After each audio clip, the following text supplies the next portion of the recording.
नमस्कार दोस्तों, डेट है आज की 23 मई 2022 और स्वागत है आपका एटोरियल डिस्कशन में। 3 इश्यूज आज हम डिस्कस करेंगे, 2 हिंदू के और 1 इंडियन एक्सप्रेस का। सबसे पहले इंडियन एक्सप्रेस का इशू हम डिस्कस करेंगे, वेल्थ ऑफ स्टेट्स से संबंधित। काफ़ी अच्छा आर्टिकल है, आज का आर्टिकल नहीं है, सैटरडे का आर्टिकल है, लेकिन बहुत अच्छा है, वो हम डिस्कस करेंगे सबसे पहले। दूसरे नंबर पे हम हिंदू का ये मायोपिया वाला आर्टिकल डिस्कस करेंगे और तीसरे नंबर पे फूड सिक्योरिटी वाला आर्टिकल डिस्कस करेंगे। ये देखो, वीट एक्सपोर्ट बैन से संबंधित है। ऐसा नहीं कि बहुत ही अलग पॉइंट्स हों, लेकिन हाँ थोड़ा सा अलग पर्सपेक्टिव मिलेगा, इसलिए हम डिस्कस कर लेंगे। तो 3 इश्यूज आज हमें डिस्कस करने हैं। सबसे पहले शुरुआत करते हैं इंडियन एक्सप्रेस के आर्टिकल से। First important article wealth of states से संबंधित है। देखो, ये आर्टिकल उन आर्टिकल्स में से एक है जो कंसेप्ट बनाते हैं। बेसिक्स से शुरुआत करते हैं। देखो, किसी भी स्टेट के नाम 3 मेन फंक्शंस होते हैं। कौन कौन से? सबसे पहला प्रोटेक्टिव स्टेट, दूसरे नंबर पे प्रोडक्टिव स्टेट और तीसरे नंबर पे रीडिस्ट्रीब्यूटिव स्टेट। प्रोटेक्टिव स्टेट मतलब स्टेट का ये मुख्य काम होता है लॉ एंड ऑर्डर सुनिश्चित करना। तो ये सब चीजें आती हैं प्रोटेक्टिव स्टेट में, स्टेबिलिटी रहे, पीस रहे। ये सब चीजें कौन से काम में आती हैं? प्रोटेक्टिव स्टेट, प्रोटेक्ट करना। दूसरा काम होता है स्टेट का प्रोडक्टिव स्टेट। प्रोडक्टिव स्टेट में ये सारे काम आते हैं, जैसे कि बेसिक रोड प्रोवाइड करना, basic infrastructure, power, basic health, basic education. ये सब जो चीजें आती है ना, वो दूसरे फंक्शन में आती हैं प्रोडक्टिव स्टेट। और तीसरा जो फंक्शन है ना स्टेट का, वो है रीडिस्ट्रीब्यूटिव स्टेट। रीडिस्ट्रीब्यूट करना इनकम को, अमीर लोगों से पैसे लेके गरीब लोगों को देना। जैसे देखो, सरकार इतनी सारी जो स्कीम्स चलाती है, पैसा कहां से आता है? टैक्स लगा के तो आता है। टैक्स कौन देता है? जिसकी इनकम ज्यादा होती है। तो टैक्स लगा के सरकार एक प्रकार से इनकम को ना रीडिस्ट्रीब्यूट कर रही है। अब राइटर ये बोलते हैं, किसी भी राज्य की सरकार ना कायदे से तीनों फंक्शंस पे किसी भी राज्य की सरकार को फोकस करना चाहिए, लेकिन वो ना सरकार डेमोक्रेसी में होता क्या है, पहले 2 फंक्शंस को तो भूल जाती है, लेकिन तीसरे फंक्शन पे सबसे ज्यादा फोकस करती है, रीडिस्ट्रीब्यूटिव स्टेट। आप देख लीजिए, पंजाब में इलेक्शन हुआ, फ्री का वादा किया गया आम आदमी पार्टी की सरकार के द्वारा, 1000 रुपए महिलाओं को दिए जाएंगे, फ्री बिजली दी जाएगी। यही वादे आम आदमी पार्टी के द्वारा दूसरे राज्यों में किए जा रहे हैं। और ऐसा नहीं है कि सिर्फ आम आदमी पार्टी ऐसे वादे कर रही है, डेमोक्रेसी में हर एक पॉलिटिकल पार्टी इस प्रकार के वादों से, इस प्रकार की वेलफेयर की स्कीम से जनता को लुभाने की कोशिश करती है। यानी रीडिस्ट्रीब्यूटिव जो फंक्शन है ना स्टेट का, कि गरीब लोगों के लिए वेलफेयर स्कीम चलाना, अमीर लोगों से पैसे लेके गरीब लोगों की जेब में डालना, इनइक्वालिटी को कम करना, इस फंक्शन पे पॉलिटिकल पार्टीज ज्यादा ही फोकस करती हैं, क्योंकि इससे उनको वोट मिलते हैं। क्योंकि अमीर लोग तो देखो कम हैं, गरीब लोग ज्यादा हैं, तो इसलिए वो तीसरे फंक्शन में नई नई इनोवेटिवनेस लेके आती हैं। जैसे बीजेपी ने स्कीम चला दी, प्रधानमंत्री किसान सम्मान निधि स्कीम, 1 साल में 6000 आपको मिलेंगे। आम आदमी पार्टी ने इनोवेटिवनेस कर दी कि महिलाओं को 1000 रुपए मिलेंगे। तो इस डोमेन में ना नई नई तरह की इनोवेटिवनेस देखने को मिलती है। लेकिन पहले जो 2 फंक्शंस है ना, प्रोटेक्टिव स्टेट वाला फंक्शन, लॉ एंड ऑर्डर, इसमें स्टेट्स ज्यादा कुछ इनोवेटिवनेस नहीं लेके आते। दूसरा function productive state, road, basic education, basic health, इसमें ज्यादा इनोवेशन नहीं लेके आते। क्यों? क्योंकि देखो, इस पर फोकस करने से ना रिटर्न्स मिलेंगे लंबे समय में, और कोई भी पॉलिटिकल पार्टी चुनी जाती है 5 सालों के लिए, इसलिए पॉलिटिकल पार्टीज लंबा नहीं सोचती। मैं आपको एग्जांपल देता हूं, राजस्थान में ना पुरानी पेंशन नीति अभी लागू कर दी। तो राइटर कहते हैं, मैंने क्वेश्चन पूछा एक पॉलिटिकल लीडर से कि यार तुम्हारे ऊपर तो बर्डन बढ़ जाएगा। वो कहते हैं, अरे देखा जाएगा ना, 25 साल बाद आएगा। पेंशन नीति अभी कौन सी, मतलब हमें अभी कौन सा उनको पैसा देना है, 25 साल बाद देना है, 25 साल की बात देखेंगे। ये सोच होती है हमारे देश में पॉलिटिकल पार्टीज की। विजन के हिसाब से काम नहीं करते, देश के लिए क्या अच्छा है उसके हिसाब से काम नहीं करते। बस ऐसा क्या कर दें कि हम अगला इलेक्शन जीत जाएं, इतनी सोच बस। लेकिन देखो, यह सोच कितनी भारी पड़ सकती है, आपने श्रीलंका में देखा। श्रीलंका में ना क्या देखा, श्रीलंका की सरकार भी पहले यही सोचती थी, अरे लोन तो बाद में चुकाना है ना, अभी ले लेते हैं। श्रीलंका ने ना दुनिया भर का लोन ले लिया, चाइना से ले लिया, इंडिया से ले लिया, आईएमएफ से ले लिया, लेकिन जो लोन लिया है उसका इंटरेस्ट भी तो चुकाना है। अब दिक्कत यह हो गई, इतना ज्यादा इंटरेस्ट चुकाना होता है श्रीलंका की सरकार को कि ज्यादातर श्रीलंका का जो रेवेन्यू आता ना वो तो इंटरेस्ट चुकाने में ही चला जाता। तो बाकी पैसा कहां बचा? स्कूल बनाने में, रोड बनाने में, इंफ्रास्ट्रक्चर बनाने में, यानी जो कैपिटल इन्वेस्टमेंट होती है उसके लिए तो पैसा बचा ही नहीं। यही तो, इसीलिए तो आज श्रीलंका की यह सिचुएशन है। हमारे देश में भी देखिए विभिन्न राज्यों की सरकारों का ना डेट जो है वो बढ़ता जा रहा है। पंजाब की सरकार के ऊपर ऑलमोस्ट 3 लाख करोड़ का कर्ज है। बावजूद इसके पॉलिटिकल पार्टीज ने बड़े बड़े वादे किए कि हम सरकार में चुने गए तो आपके लिए क्या करेंगे। क्या उनको दिख नहीं रहा था कि पैसा नहीं है सरकार के पास? लेकिन फिर भी वादे किए गए। और देखो आजकल ना सरकारें, विभिन्न राज्यों की सरकारें एक नई चीज करने लगी हैं। वैसे तो फिस्कल डेफिसिट अगर एक लेवल से ज्यादा बढ़ता है तो फिर उस राज्य की सरकार की ना क्रेडिट रेटिंग कम हो जाती है, बैलेंस शीट खराब दिखने लगती है कि इतना इतना फिस्कल डेफिसिट, इकोनॉमी इनस्टेबल है। तो राज्यों की सरकारें ना क्या करती हैं, इवन सेंट्रल गवर्नमेंट भी ये करती हैं, ऑफ बजट से लोन लेती हैं। मैं आपको एग्जांपल की सहायता से बताता हूं, आप समझ जाओगे। जैसे सेंट्रल गवर्नमेंट को ना, एग्जांपल दे रहा हूं समझने के लिए, 2 लाख करोड़ की फूड सब्सिडी के लिए पैसा एलोकेट करना है। 2 लाख करोड़ रुपए सेंट्रल गवर्नमेंट देगी अपने बजट से, तो साफ साफ दिखेगा बजट में। लेकिन सेंट्रल गवर्नमेंट क्या करती है, एफसीआई को बोल देगी फॉर एग्जांपल कि 1 लाख करोड़ हम एलोकेट कर रहे हैं, 1 लाख करोड़ आप लोन ले लीजिए नेशनल स्मॉल सेविंग फंड से। तो जो 1 लाख करोड़ एफसीआई को बोला गया सेंट्रल गवर्नमेंट की तरफ से आप लोन ले लीजिए नेशनल स्मॉल सेविंग फंड से, वो ना बजट में नहीं शो होगा। ये ऑफ बजटिंग है। मतलब एफसीआई को जो सरकार ने बोला कि आप 1 लाख करोड़ का लोन ले लीजिए और एफसीआई ले लेगी, फ्यूचर में लौटाना तो पड़ेगा, लेकिन ये चीज बजट में रिफ्लेक्ट नहीं हुई, ये चीज फिस्कल डेफिसिट में रिफ्लेक्ट नहीं हुई। तो वो सारी चीजें जो बजट में रिफ्लेक्ट नहीं होती, लेकिन क्योंकि देखो एफसीआई है तो सरकार की एजेंसी ना, कल को अगर कुछ हो जाता है तो पैसे तो सरकार को ही देने पड़ेंगे ना। ये चालाकी खेलती हैं विभिन्न सरकारें। इसके बाद राइटर 5 सजेशंस देते हैं अपनी तरफ से। अगर देखो प्रोडक्टिविटी इंक्रीज करनी है, वास्तव में हाई वेजेस वाली जॉब्स जनरेट करनी है, तो ये 5 सजेशंस को मानना होगा, ऐसा राइटर का कहना है। सबसे पहले रेगुलेटरी जो कंट्रोल है ना उसको आप रिड्यूस करो। आज के समय में देखो इतना ज्यादा कॉम्प्लायंस कंपनीज को फॉलो करना पड़ता है, इतनी सारी रिपोर्ट्स फाइल करनी पड़ती हैं। हमारे देश के विभिन्न कानूनों में 26,000 प्लस क्रिमिनल प्रोविजंस हैं। तो देखो जब इतना कंप्लायंस प्राइवेट कंपनीज को फॉलो करना पड़ेगा तो कैसे वो काम पे ध्यान दे सकेंगे। तो आवश्यकता क्या है, आप ना ऐसी प्रोडक्टिव फर्म्स बनाओ या फिर ऐसा इकोसिस्टम डेवलप करो जिसमें फर्म्स प्रोडक्टिव हों, फर्म्स कैपिटल को एक्सेस कर सकें। आप ऐसा इकोसिस्टम बनाओ जहां पर टैलेंट की वैल्यू होती हो, टेक्नोलॉजी का इस्तेमाल होता हो, करप्शन कम हो, तब जाके तो बिजनेस करना आसान होगा ना, तब जाके कंपनीज प्रॉफिटेबल होंगी, और जब कंपनीज प्रॉफिटेबल होंगी तभी तो वो हाई वेजेस जॉब जनरेट करेंगी ना।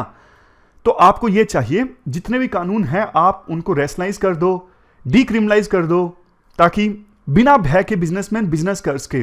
कंप्लायंस सिस्टम को आप डिजिटाइज कर दो, ऑफिस में जाने की, गवर्नमेंट ऑफिस में जाने की आवश्यकता ही ना पड़े कम से कम।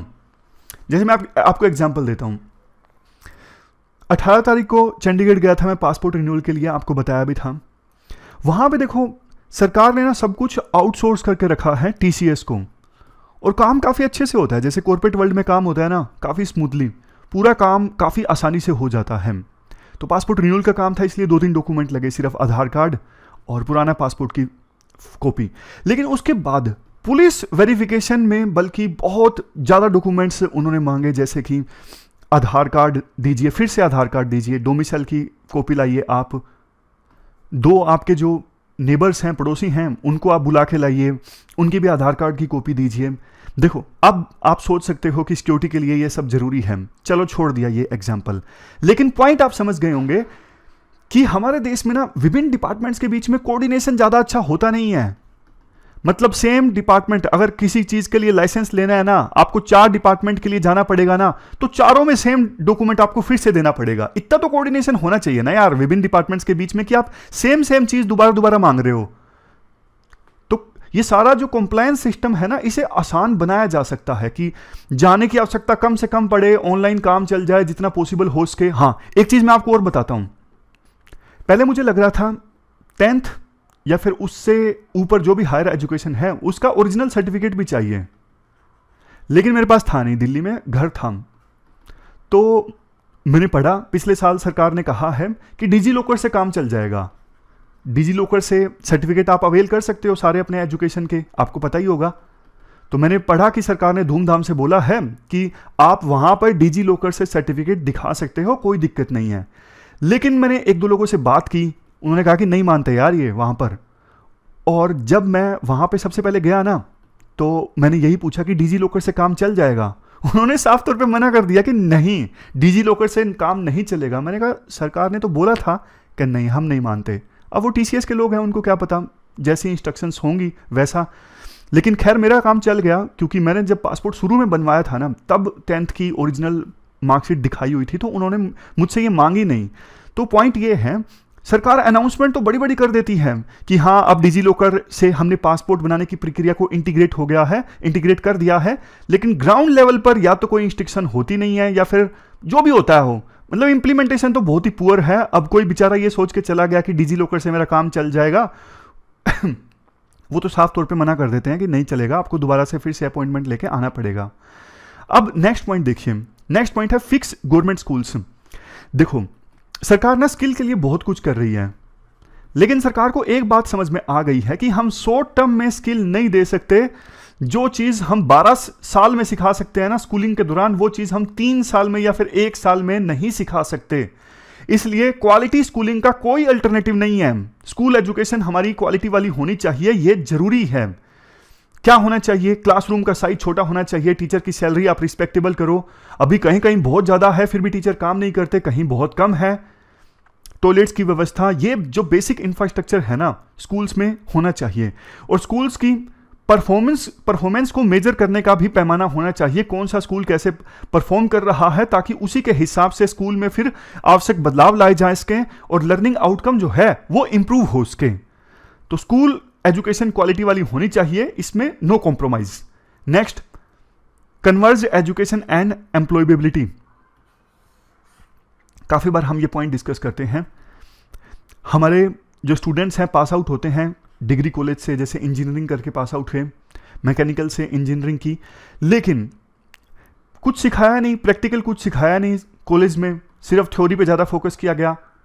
तो फिर वो बेचारे स्टूडेंट्स जब बाहर निकलते हैं ना कॉलेज से, तो प्रैक्टिकल स्किल्स उनके पास नहीं होती, तो कोई कंपनी उनको जल्दी से काम पर रखने के लिए राजी नहीं होती।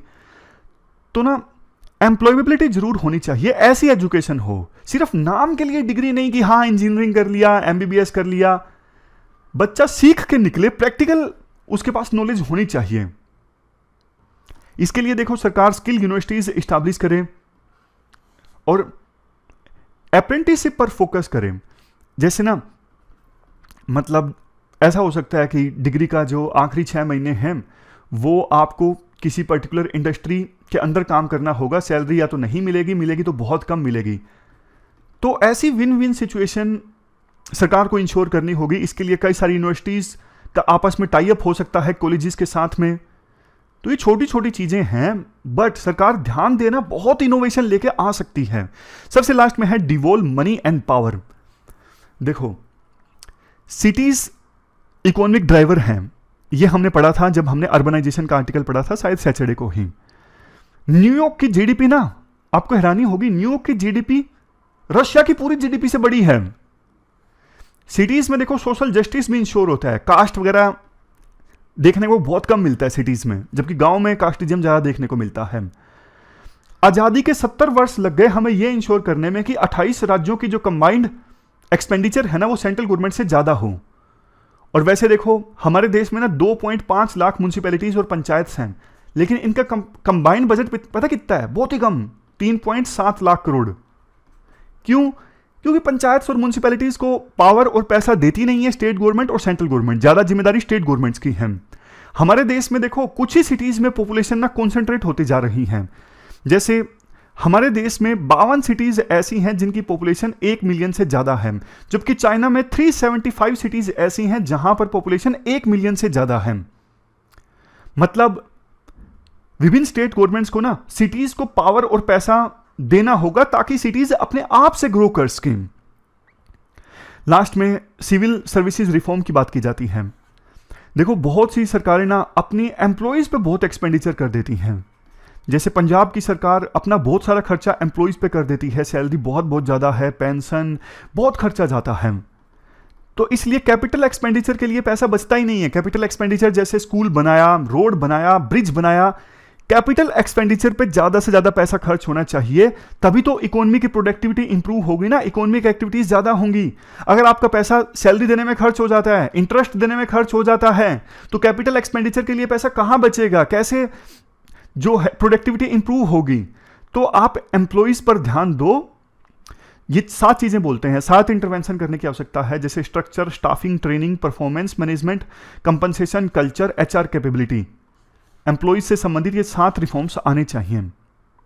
लास्ट में एक बात ये बोलते हैं राइटर, देखो अमानत और जागीर में ना डिफरेंस होता है। अमानत मतलब किसी की अमानत, कोई चीज आपको छोड़ के जाए आपके भरोसे के ऊपर, ट्रस्ट के ऊपर, और बाद में जैसे वो पर्सन वापस आएगा आपको वो चीज वैसी की वैसे उसे लौटानी है, ये होता है अमानत। समझ रहे हो? मान लीजिए आपका दोस्त कहीं जा रहा है, उसने आपको बुक दी कि भैया मैं जा रहा हूं, ये बुक मेरी संभाल लेना, तो आपकी जिम्मेदारी बनती है कि आप उस बुक को संभाल के रखो, ऐसा नहीं कि फाड़ फूड़ दो, और जैसे ही वो पर्सन आपका दोस्त वापस आएगा उस बुक को उसी कंडीशन में आपके दोस्त को लौटाना। और जागीर का मतलब होता है जो आप मर्जी चाहे वो करो। हमारे जो पॉलिटिकल पार्टीज है ना, जब चुन जाती हैं, मतलब जनता उनको चुन लेती है, तो वो ऐसे एक्ट करती हैं जैसे अब पूरा राज्य उनकी जागीर बन चुका है, जो वो चाहे मर्जी करें। लेकिन देखो उनको जो गवर्नेंस मिली है ना 5 सालों के लिए, भैया वो अमानत है।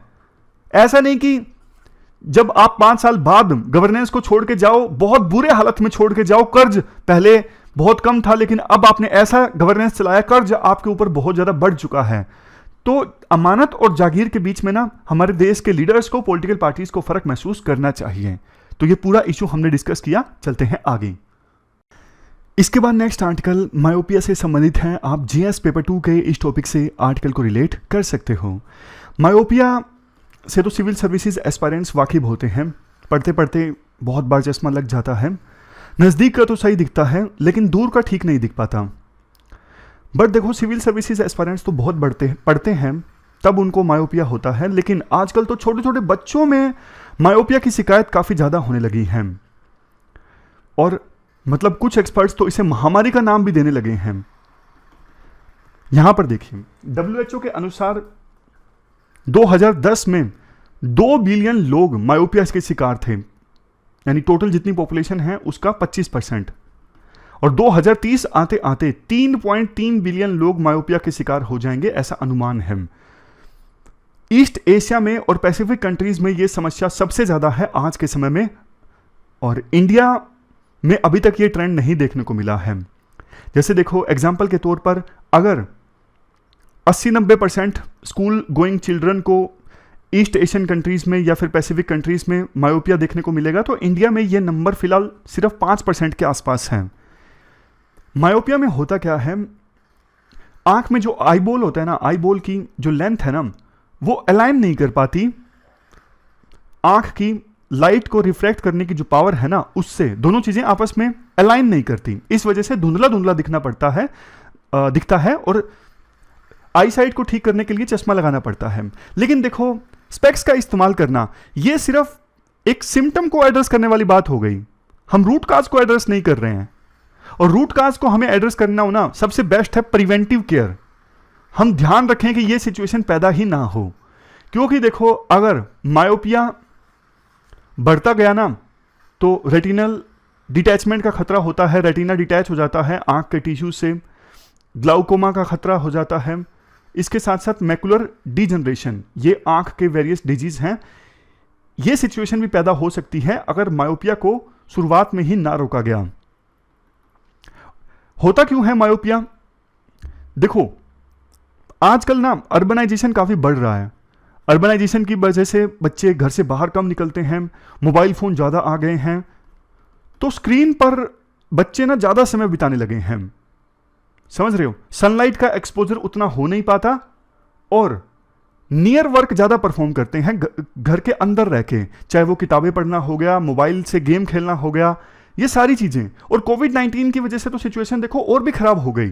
कोविड-19 की वजह से बच्चे घर से बाहर नहीं निकल सके, जिसकी वजह से सारा टाइम घर में या तो मोबाइल पे बिताना, लैपटॉप पे बिताना, कंप्यूटर पे बिताना, किताब पढ़ना, ये सारे नियर वर्क हैं। सनलाइट का एक्सपोजर इतना हुआ नहीं, इस वजह से मायोपिया की जो शिकायतें हैं ना, बहुत ज़्यादा सामने आने लगी। तो ईस्ट एशियन कंट्रीज में हालात काफ़ी खराब हैं, इंडिया में कम हैं। बट राइटर कहते हैं इंडिया को अब सचेत होने की आवश्यकता है, एक्शन लेने का समय अभी है। देखो इंडिया में ज़्यादा इसलिए भी नहीं है क्योंकि इंडिया की अभी भी 35% पॉपुलेशन जो है वो अर्बनाइज्ड है, बाकी 65% तो अभी भी रूरल एरियाज में रहती है ना। तो अनुमान ये है अगर इंडिया ने समय रहते एक्शन नहीं लिया तो 2050 आते आते इंडिया में भी 50% जो स्कूल गोइंग बच्चे होंगे वो मायोपिया का शिकार होंगे। तो क्या करना चाहिए? सबसे पहले तो देखो ऐसी स्क्रीन्स होनी चाहिए कंप्यूटर में या फिर टीवी में या फिर मोबाइल फोन में जिससे आंख पर ज्यादा नेगेटिव इंपैक्ट ना पड़े, या फिर जो स्पेक्स हैं आसानी से अवेलेबल होनी चाहिए जिसकी सहायता से बच्चे गेम खेल सकें, मोबाइल पर काम कर सकें या फिर लैपटॉप देख सकें, पढ़ सकें। समझ रहे हो? बहुत सारे बच्चे आपने देखे होंगे जानबूझ के स्पेक्स लगाते हैं अपनी आईज की सुरक्षा के लिए, उनकी वैसे पावर नहीं होती है आंखों की। नेक्स्ट, हर साल स्कूल टीचर्स जो हैं बच्चों की आंखों की एनुअल स्क्रीनिंग करवाएं, और जिस बच्चे में भी थोड़ी सी भी मायोपिया की शिकायत आती है उसको रेफर किया जाए आई केयर प्रोफेशनल के पास में। नेक्स्ट, सोशल स्टिग्मा अभी पहले से तो काफ़ी कम हुआ है, लेकिन अभी भी सोशल स्टिग्मा है। जो बच्चे स्पेक्स लगाते हैं ना उनको बोला जाता है, जैसे गांव में तो ऐसा बहुत कुछ बोलते हैं, चश्मिश टाइप, बैटरी, पहले ज़्यादा होता था आजकल कम होता है। तो ऐसा कोई ना स्टिग्मा नहीं अटैच होना चाहिए। स्पेक्स लगाने में किसी प्रकार की कोई शर्म नहीं होनी चाहिए, आंख का मामला है, आंख कीमती है। तो राइटर कुल मिलाकर यही बोलते हैं एक्शन लेने का समय देखो अभी है, सरकार को तुरंत एक्शन लेना चाहिए ताकि बाद में ना पछताना पड़े। नेक्स्ट हमारा आर्टिकल जो है ना फूड सिक्योरिटी से संबंधित है। क्या कंटेक्स्ट है? कंटेक्स्ट देखो आपको पता है 13 मई को सरकार ने वीट एक्सपोर्ट पर बैन लगा दिया। राइटर कहते हैं देखो ये सरकार की पॉलिसी के ना फ्लिप फ्लॉप है। एक दिन पहले प्रधानमंत्री बड़े बड़े वादे कर रहे थे कि वर्ल्ड में अनाज की कमी है, लेकिन इंडिया वर्ल्ड का, हमारे किसान वर्ल्ड का पेट भरने के लिए तैयार हैं। इवन कुछ एक्सपर्ट्स सरकार के जा भी रहे थे दूसरी लोकेशंस पर एक्सप्लोर करने के लिए क्या हमारा वीट इन देशों में जा सकता है, लेकिन इसी बीच वीट एक्सपोर्ट पर बैन लग गया। सरकार ने कहा प्रोक्योरमेंट काफी कम हुआ है, इस वजह से हमने बैन लगाया। देखो प्रोक्योरमेंट कितना हुआ एक बार यहां पे आप देख लीजिए, 17.8 मिलियन टन के आसपास प्रोक्योरमेंट था, जबकि पिछले साल वीट का प्रोक्योरमेंट था 43.34 मिलियन टन। सरकार का अनुमान यह है कि इस बार टोटल जो वीट प्रोक्योर होगा 19.5 मिलियन टन। तो सरकार को लगा हमने अगर एक्सपोर्ट कर दिया तो यहां पर डोमेस्टिक कंजम्पशन के लिए वीट नहीं मिलेगा। जैसे याद होगा आपको जब कोविड-19 के दौरान वैक्सीन को एक्सपोर्ट किया था तो विपक्ष ने काफ़ी क्रिटिसाइज किया था कि हमारे यहाँ पे लोगों के पास वैक्सीन नहीं है जबकि आप वैक्सीन एक्सपोर्ट कर रहे हो, तो सरकार ने डर के चलते वीट एक्सपोर्ट पर बैन लगा दिया। लेकिन राइटर कहते हैं देखो चीज़ें ना मैनेज की जा सकती थी। पहली तो चीज़ बेशक देखो वीट का प्रोक्योरमेंट सरकार की तरफ से कम है, लेकिन प्रोडक्शन उतना भी कम नहीं है। जैसे 2018-19 में टोटल वीट का प्रोडक्शन हुआ 103.6 मिलियन टन, 2019-20 में कितना 107.8, 2020-21 में कितना 109.5, और उम्मीद ये है 2021-22 में वीट का प्रोडक्शन होगा 111.3। इवन लेटेस्ट जो एस्टिमेट है उसके अनुसार भी वीट का टोटल प्रोडक्शन इस साल होगा 105 मिलियन टन। अब प्रोक्योरमेंट कम हुआ है सरकार की तरफ से, वो इसलिए कम हुआ है क्योंकि किसानों को लग रहा था कि हम ट्रेडर्स को बेच देते हैं और ट्रेडर्स आगे बेच देंगे, क्योंकि आगे वीट की डिमांड थी इंटरनेशनल मार्केट में, इसलिए किसानों ने ना ज्यादा पैसों पर बेच दिया, एमएसपी से ज्यादा पैसों पर बेच दिया ट्रेडर्स को। अगर सरकार ज्यादा प्रोक्योरमेंट करना चाहती थी तो किसानों को बोनस अनाउंस किया जा सकता था 200-300 रुपए, ताकि किसान जो हैं ट्रेडर्स को बेचने के बजाय सरकार को अपना वीट बेचते, लेकिन सरकार ने समय रहते बोनस अनाउंस नहीं किया। अब चूंकि क्या हुआ है, सरकार ने वीट एक्सपोर्ट पर बैन लगा दिया है लेकिन बोनस इंक्रीज नहीं किया है, तो अभी भी देखो कुछ ट्रेडर्स ऐसे होंगे जो एमएसपी से थोड़े ज्यादा पर किसानों से उनका वीट परचेज कर लेंगे, लेकिन चूंकि एक्सपोर्ट पर बैन है, वो अभी वीट को एक्सपोर्ट नहीं करेंगे ट्रेडर्स। ट्रेडर्स क्या करेंगे, वीट का स्टॉक कर लेंगे। तो इससे सरकार को फायदा नहीं हुआ, किसानों को फायदा नहीं हुआ, लेकिन ट्रेडर्स को फायदा हो गया, क्योंकि उनको पता है आज नहीं तो कल वीट का जो एक्सपोर्ट बैन है वो हट जाएगा, तब हम अपना वीट रिलीज करेंगे और तब जाके हमें बहुत अच्छे दाम मिलेंगे। तो सरकार की इस पॉलिसी की वजह से ना ट्रेडर्स को फायदा होगा, ना कि किसानों को। किसानों के लिए वैसे ही देखो इनपुट कॉस्ट इंक्रीज होती जा रही है, तो ये एक अच्छा मौका था कि उनके पैसे बनते इस साल अच्छे खासे। लेकिन सरकार की पॉलिसीज की वजह से अब उनकी जो इनकम को डबल करने का जो लक्ष्य था, हालांकि देखो ये ऐसा नहीं है कि इसी साल की बदौलत उनकी इनकम डबल हो जाती, लेकिन ये अच्छा मौका था जिससे किसानों की इनकम ठीक ठाक बन जाती। सरकार ने उसे गवा दिया। और सरकार का ये जो तर्क है ना कि डोमेस्टिक कंजम्पशन के लिए वीट नहीं बचता, देखो प्रधानमंत्री गरीब कल्याण योजना में पहले भी हमने डिस्कस किया था, राइस को दिया जा सकता है। हमारे देश के ज़्यादातर हिस्सों में आज के समय में राइस को कंज्यूम किया जाता है। तो ऐसा नहीं है सरकार के पास बिल्कुल ही फूड ग्रेन खत्म हो गए थे, इतनी ज़्यादा सिचुएशन थी नहीं कि सरकार ने पैनिक में आके वीट के एक्सपोर्ट पर बैन लगा दिया। इससे देश की जो एक्सपोर्ट प्रोफाइल है फूड ग्रेन के मामले में वो थोड़ी प्रभावित हुई है, ऐसा राइटर का मानना है। तो कल को सरकार जो भी एग्रीकल्चर से संबंधित ट्रेड पॉलिसी रखे ना, थोड़ी स्टेबल हो। फिर फायदा क्या है, एकदम से सिचुएशन आती है तो आप घबरा जाते हो, आप बैन लगा देते हो। तो ये थी हमारी आज की डिस्कशन। आज हमने 3 इश्यूज को डिटेल से डिस्कस किया। फिलहाल इस डिस्कशन में इतना ही है। Thank you very much for discussion.